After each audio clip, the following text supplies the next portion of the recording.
ভোর ৫:৩০, শহর তখন ঘুমিয়ে, আর আমরা তখন বাইকে চড়ে রওনা দিলাম চায়ের রাজধানী শ্রীমঙ্গল, আমার ছোট ভাইকে নিয়ে। আমার ছোট ভাই হেলমেট পরে, রেইনকোট পরে একেবারেই ফুল অ্যাডভেঞ্চার মোডে ছিল।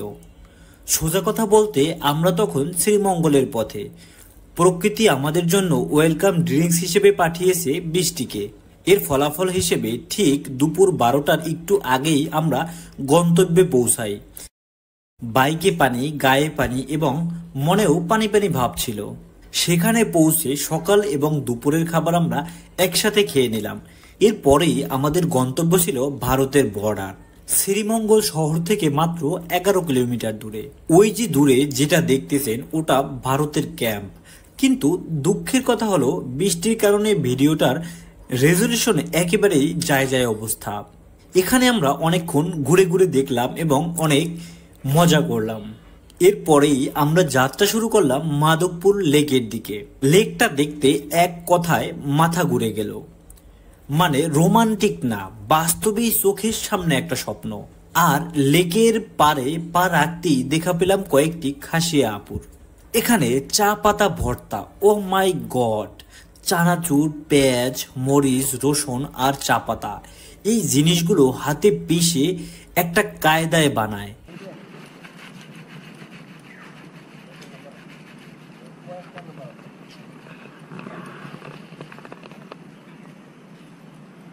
কোনো না তো লাঠি লাঠি মাছ কাটতে পারতে দুই একটা তো খাইতেও পারে। তাদেরকে মারাও দাও সে তব বলছে কোনি দেখলি ওনি মাওয়া তো আমরা কি বেশি কথা কন? ভোজপুরি। কি ভোজপুরি বাংলা না? হ্যাঁ, সাগর কুলে হেরে বলবে। আমাদের কথাটা হয়েছে ভোজপুরি। মানে তোকে আমি পুছোতি যে বাবা কাহা সে আইগা। আপনাকে বাসায় কোন দিন কোথা থেকে আসছি জিজ্ঞেস করেন দি। কাহা সে আইগা যেটা দেখে বলতেই হয় মাস্টার চিফ খাসিয়া এডিশন। আমরা চা পাতা ভর্তা খেলাম। এরপরেই ওরা বলছে ওরা হাদিয়া পেলে খুশি হয়। আমরাও দিলাম কিছু খুশি হয়ে। কিন্তু চা পাতার স্বাদটা ছিল একেবারে ওয়াও। এরপরে আমরা সামনে একটু হাঁটতেই মিউজিক্যাল জিনিয়াসের দেখা পেলাম। এই লোকটা এখানে বিগত ৯ বছর ধরে বাঁশি বাজাচ্ছে।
খুবই সুন্দর হয়েছে। এই যে বাসি করেন এতে মাথা ব্যথা করে না? আমরা দেখেন অনেক সময় মাথা ব্যথা করে না, আমার তো অভ্যাস হয়ে গেছে অনেকদিন। এই ৯ বছর যাবত ৯ বছর এইখানেই এইখানে হিন্দি গান।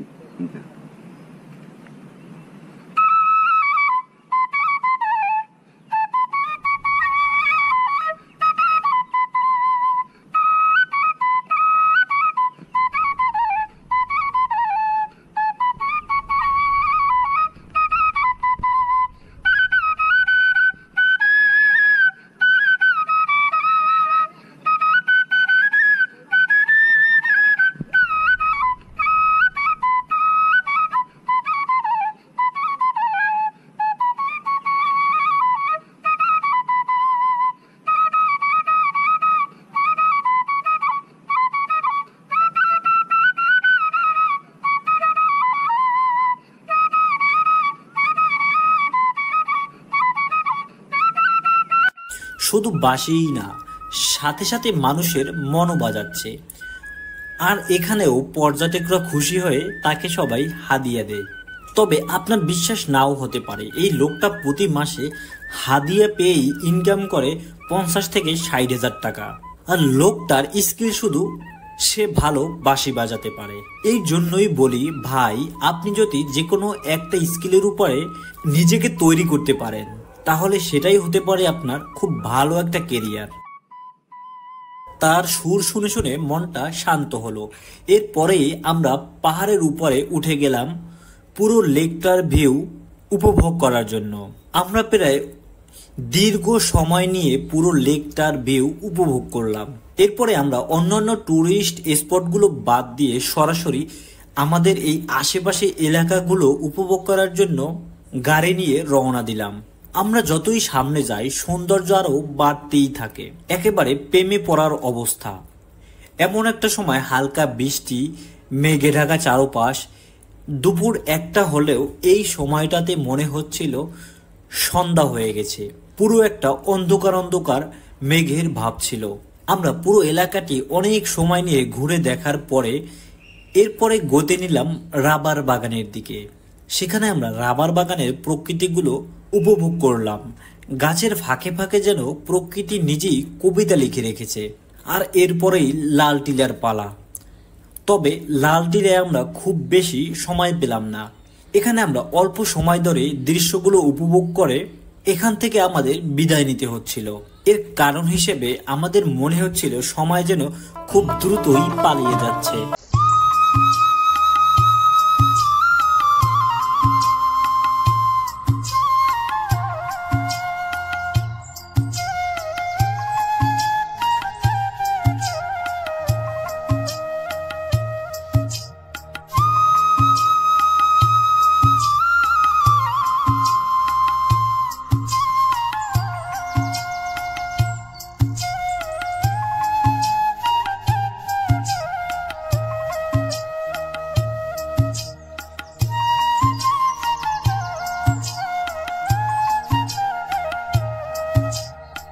এরপরে আমাদের শেষ গন্তব্য ছিল নূরজাহান টি এস্টেট।